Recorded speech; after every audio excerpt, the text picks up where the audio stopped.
Morning. अब हम कर रहे हैं ऑडिट कमेटी। ऑडिट कमेटी क्या है? एक बोर्ड लेवल की कमेटी है जो कि एक रिस्पॉन्सिबल होता है ओवरसी करने के लिए कंपनी की सारी फाइनेंशियल रिपोर्टिंग, क्योंकि ऑडिटर के हाथ में होती है सारी फाइनेंशियल रिपोर्टिंग।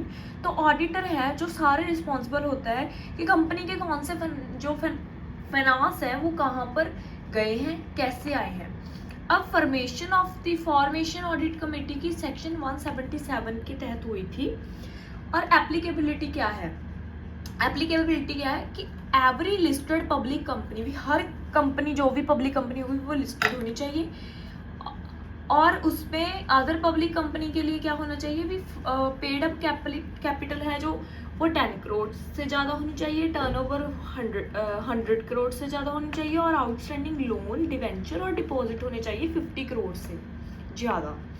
तो कंपोजिशन क्या है कि मिनिमम 3 डायरेक्टर्स होने चाहिए, जिसमें मैंने आपको बताया कि अगर इंडिपेंडेंट हो डायरेक्टर तो और भी ज़्यादा अच्छा है। और मेजॉरिटी क्या होती है कि मस्ट भी इंडिपेंडेंट डायरेक्टर हो, जैसे कि मैंने आपको बताया था भी, ज़्यादातर इंडिपेंडेंट डायरेक्टर हो तो बहुत अच्छा है उसमें। अब कौन से फंक्शन कौन से हैं ऑडिट कमेटी के? फाइनेंशियल रिपोर्टिंग, अब ऑडिटर है सारे फाइनेंशियल रिपोर्ट्स बनाएगा। जो भी इंटरनल कंट्रोल है रिस्क को मैनेज करने के लिए, उसका सारी रिपोर्ट, वो भी काम किसका है? ऑडिटर का है। ऑडिटर ओवरसाइट करेगा सारी कंपनी के फाइनेंशियल रिपोर्ट्स को, मतलब कि अच्छी तरह एक बार में सारा कुछ देखेगा।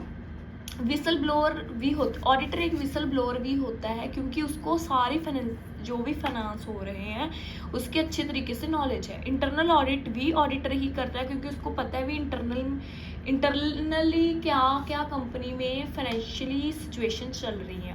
और ड्यूटीज़ भी कई बहुत ज़्यादा अनदर ड्यूटीज़ हैं जो कि फंक्शन के तौर पे वो परफॉर्म करता है।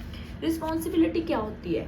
सबसे पहले भी इंटरनल कंट्रोल असेसमेंट, भी जो भी इंटरनल कंट्रोल करना है वो सारा असेस कौन करेगा? ऑडिटर करता है। और ऑडिट मैनेजमेंट भी होती है, ज़्यादा से ज़्यादा जो भी चीज़ में ऑडिटिंग करनी है तो वो ऑडिटर करेगा। सारी ऑडिट रिजल्ट को रिव्यू करना, रिपोर्ट तैयार करके उस रिजल्ट को रिव्यू करना, वो भी ऑडिटर का काम है। तो कम्युनिकेट करना स्टेक होल्डर के साथ, वो भी ऑडिटर का काम है, एक तरह की रिस्पॉन्सिबिलिटी है। और फाइनेंशियल रिस्पॉन्सिबिलिटी तो उसके पास है ही है, क्योंकि उसने सारे फाइनेंस है जो प्रॉपर रिपोर्ट करने हैं, उसमें वही उसका मेन जो है प्रोसेस है काम करने का। बेनिफिट्स क्या है? अब बेनिफिट्स क्या है? इन्हांस करता है, ट्रस्ट इन्हांस होता है अगर ऑडिट रिपोर्ट अच्छी बनी हो कंपनी की, और इम्प्रूव करता है कॉर्पोरेट गवर्नेंस, सीजी को इम्प्रूव करता है, रिस्क है जो उसको मैनेज कर देता है।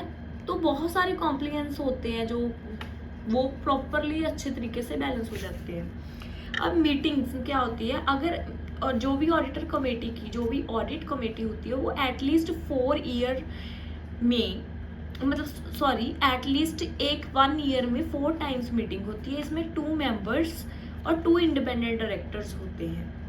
ठीक है, तो ये थी मेरी ऑडिट कमेटी। मैंने आपको अच्छी तरीके से डिस्कस करके हर एक प्रॉपर, मतलब कि फॉर्मेट में मैंने बता दिया सब कुछ, एक